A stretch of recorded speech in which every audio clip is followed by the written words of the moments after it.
የወይዘሮ ማርታ እህትና እንዲሁም ደረጀ ነገሮች ተነቃቅተዋል። እንዲሁም ዳጣ ነገሮችን ነቅታለች አባዬ እያለች ነበረ። ስለዚህ መጨረሻቸው ምን ይሆን?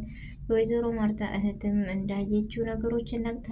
ነገሮችን የፈለገው ይመጣል እንጂ ማብራራት አለብኝ መናገር አለብኝ ብላለች። ስለዚህ እውነት ታደርገዋለች ወይንስ አይሆንም?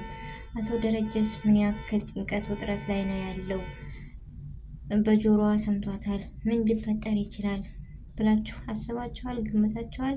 ዳጣዬ እንዲሁም ሰላም ወደዚህ ቤት ተመልሳ መምጣት የለባትም እንዳለው አቶ ደረጀ ትክክል ነው። ምክንያቱም ዳጣዬ አስተዋይና ብልህ ልጅ ነች። ስለዚህ የሚፈጠረው ምን አይነት ነገር ነው ብላችሁ ታስባላችሁ? ውድ ቤተሰቦች እስኪ ግምታችሁና ሀሳባችሁን አስቀምጡልኝ። አሰላሙ አለይኩም ወራህመቱላሂ ወበረካቱ። ውድና የተከበራችሁ ወደ ቻናሌ ቤተሰቦች እንዴት ናችሁ? ደህና ናችሁ ወይ? እንዲሁም ውድ ኢትዮጵያውያኖች በያላችሁበት ሰላማችሁ ይብዛ። ሀገራችንን ወደ ሰላም ያደርግልናል።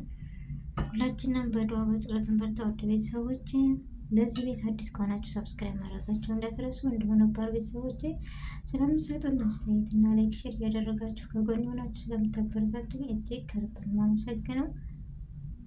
እና ዛሬ የዳጣ ድራማ ተከታታዮች እጅግ ደስ የሚል እና እጅግ አስተማሪ የሆነ ድራማ ነው። አባት ለልጁን ልጅ ለአባቱ መስዋዕትነት መክፈል እንዴት እንደሆነ ጥግ ድረስ እንዴት እንደሆነ ነገር ግን ደግሞ የአንድ ቀን ስህተት ዋጋ እንደሚያስከፍል በንግግርም ሆነ በተግባር ትንሽ ነገር ትልቅ ነገር እንደሚያስከፍል ነው ያሳየና እጅግ የሚያስተምር ነገር ነው። ድራማ ሳይሆን እውነታዊ ታሪክም የሚሆን ነው። የሰው ልጅ ደግሞ ከራሴ በላይ አምነዋለሁ ያልነው ሰው ተከድተን ስንገኝ፣ ምክንያቱም ወይዘሮ ማርታ እህቷ ሁሉም ነገር አይምሯ ራሱ ሲጠረጥርባት፣ ነገር ግን ባሌን ከምንም በላይ ከማንም በላይ አምኗለሁ በማለት የምትከራከር ለቤቷ፣ ለትዳሯ፣ ለልጆቿ የምትቆም እጅግ ደስ የምትል ነች ማርታ። ነገር ግን ከዚህ ሁሉ ጭንቀትና ሀሳብ የሌለችበት ውሃ ነች። ውሃ ለሁሉም ተምሳሌት የሆነች እና ደስ የምትል ልጅ ነች። ግን ሆኖም እጅግ ይህን ሰው እናምነዋል ማለት እንደሌለብን ሰላምንና አቶ ደረጀን ወይዘሮ ማርታ እጅግ በጣም ነው የምታምናቸው ከምንም በላይ። ግን እንዳያችሁት በጎን የተሰራው ነገር እጅግ በጣም ይከብዳል። ይህን ስትሰማ ወይዘሮ ማርታ ምን አይነት ስሜት ይሰማታል?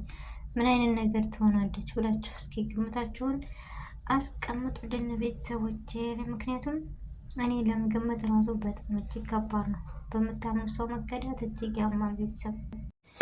እናማ ቤተሰብ ምን ሊፈጠር እንደሚችል እስኪ አስተያየታችሁን እና ቤተሰቦች ኤቢዬን በፊት ጠልቷት አሁን ላይ ደግሞ የወደዳት ማን ነው? ኤቢዬ በውስጧ እየተጎዳች ለእናቷም እንዲሁም ለአባቷም እንዲሁም ለዳጣ እያሰበች በማን የተጎዳችው እሷ ነች። ደግሞ የእህቷ መከታ ሆናለች።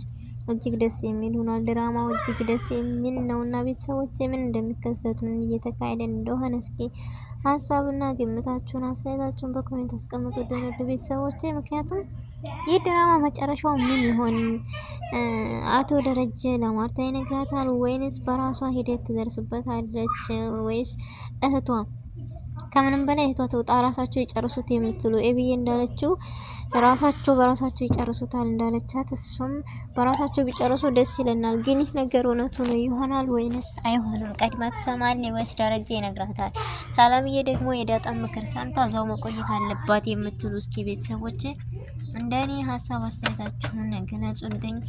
ቪዲዮን ከወደዳችሁት ላይክ ሼር አድርጉልኝ። አስተያየታችሁን እቀበላለሁ። ውድ ቤተሰቦች በአዲስ ርዕስና በአዲስ ነገር እስከምንገናኝ ድረስ በያለንበት የዓለም ዳርቻ ሰላማችን ይብዛ። ሀገራችንን አላህ ሰላም ያደርግልን። ሰላም አለይኩም ወራህመቱላሂ ወበረካቱ።